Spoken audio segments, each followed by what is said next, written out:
चिपकाते हैं, नहीं ऐसे नहीं होता है। अंदर तक की जड़ की बात पता होनी चाहिए। आप बस ये समझो, जब हमारा देश आज़ाद हुआ था तब 2 पावर ब्लॉक बन गए थे। एक पावर ब्लॉक का नाम था नेटो, मतलब अमेरिका और उसके दोस्त, और एक पावर ब्लॉक का नाम था रशिया, मतलब वॉर्सो पैक्ट बोलते थे, रशिया और उसके दोस्त। ठीक है, हमारा देश जब आज़ाद हुआ तो हमसे बोला गया या तो तुम अमेरिका को चुन लो या रशिया को चुन लो। ठीक है, एक ग्रुप में रहो। अच्छा, अगर हम रशिया के साथ चुन लेते तो अमेरिका हमसे नाराज़ हो जाता, अमेरिका को चुन लेते तो रशिया हमसे नाराज़ हो जाता। अब ऊपर से ये था, इनकी मेंबरशिप फीस भी थी। अगर इंडिया नेटो मेंबर बन जाता, अमेरिका का दोस्त बन जाता, तो दोस्ती की कीमत चुकानी पड़ती है। अगर इंडिया रशिया का वॉर्सो पैक्ट का मेंबर बन जाता तो उसके पैसे चुकाने पड़ते। हमारा नया नया देश आज़ाद हुआ था, हमारे पास इतनी बड़ी भीड़ आज भी है, थी उस टाइम पर भी थी। कैसे पालें, कैसे खाना खिलाएं, क्या मेंबरशिप ले लो या तो तुम ये लायंस क्लब और आगरा क्लब की मेंबरशिप ले लो पहले। नहीं, हमने क्या किया, हमने बोला ना तो हम तेरे ना तो हम तेरे, हम अपने आप के। हमने बोला नॉन अलाइंड मूवमेंट। हमने क्या बोला? Non aligned movement. हम किसी के साथ नहीं है, हम अपने साथ हैं। अच्छा, अपने साथ में है तो हमें भी छोटा सा ग्रुप बनाना पड़ा ये दिखाने के लिए अपने साथ मतलब क्या। तो हमने छोटे छोटे गरीब देशों को पकड़ा। जैसे हमने इजिप्ट से लिया अब्दुल नसीर करके एक आदमी था, एक हमने इंडोनेशिया से ले लिया, एक हमने फिलीपीन से ले लिया, मार्शल टिटो, ऐसे करके छोटे छोटे लोग थे गरीब टाइप, इनको हमने ले लिया और दिखाया कि हम नॉन अलाइनमेंट मूवमेंट वाले हैं, हम नाम वाले हैं।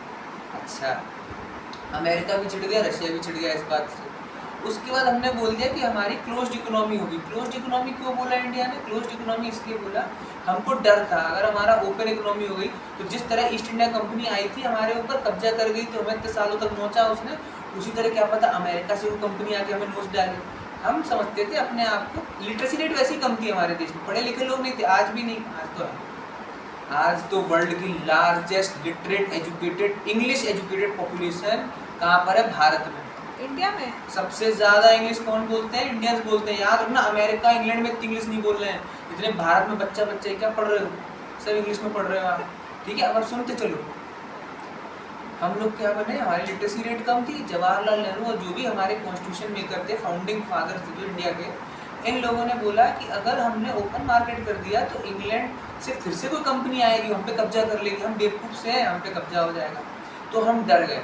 हमने बोला क्लोज्ड इकोनॉमी रखेंगे, अपने अपने में रहेंगे, हम खुश रहेंगे, चैन की 2 रोटी खाना मंजूर है, सूखी रोटी खा लेंगे। अच्छा, तो हमारा मार्केट क्लोज था, बट फिर भी हम थोड़ा थोड़ा इंपोर्ट करते रहते थे, हमें ज़रूरत पड़ती थी इंपोर्ट की। हमने चाइना से और अलग अलग कंट्रीज से, वर्ल्ड बैंक से इंपोर्ट करते रहे थे। हम शेयर नहीं करते, एक्सपोर्ट इतना नहीं था हमारा, इंपोर्ट ज़्यादा था। उससे हुआ क्या हमारा, उससे हमारा करंट अकाउंट डेफिसिट हो गया।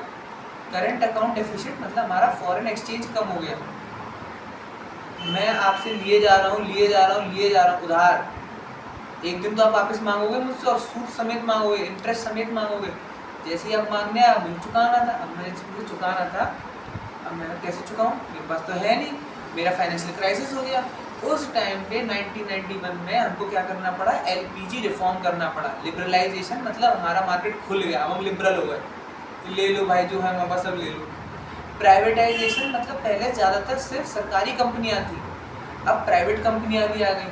पहले से BSNL चलता था, फिर प्राइवेट कौन आया, रिलायंस आया, एयरटेल आया, भगवान जाने कौन कौन आ गए यहाँ पे।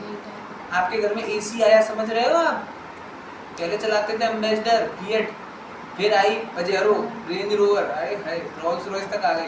समझ में आया आपको?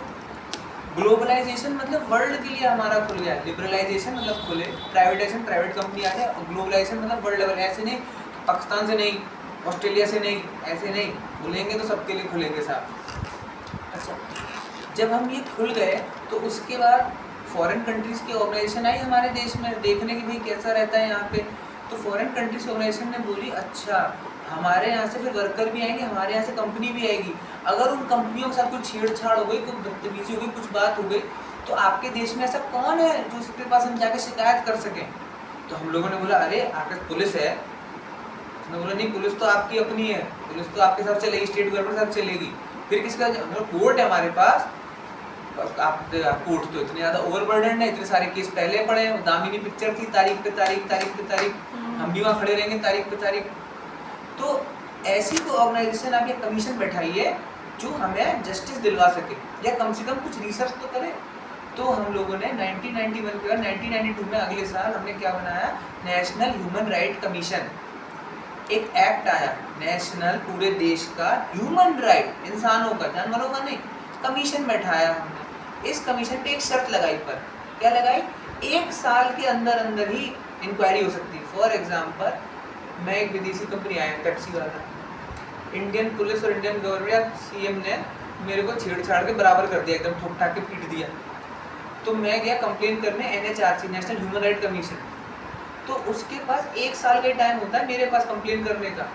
ये नहीं कि 10 साल पहले इन्होंने मुझे परेशान किया था, ऐसा नहीं। 1 साल के अंदर मैं कंप्लेन फाइल कर सकता हूँ, और ये एक्ट के द्वारा बनाई गई थी, मतलब स्टैट्यूटरी बॉडी थी, ठीक है।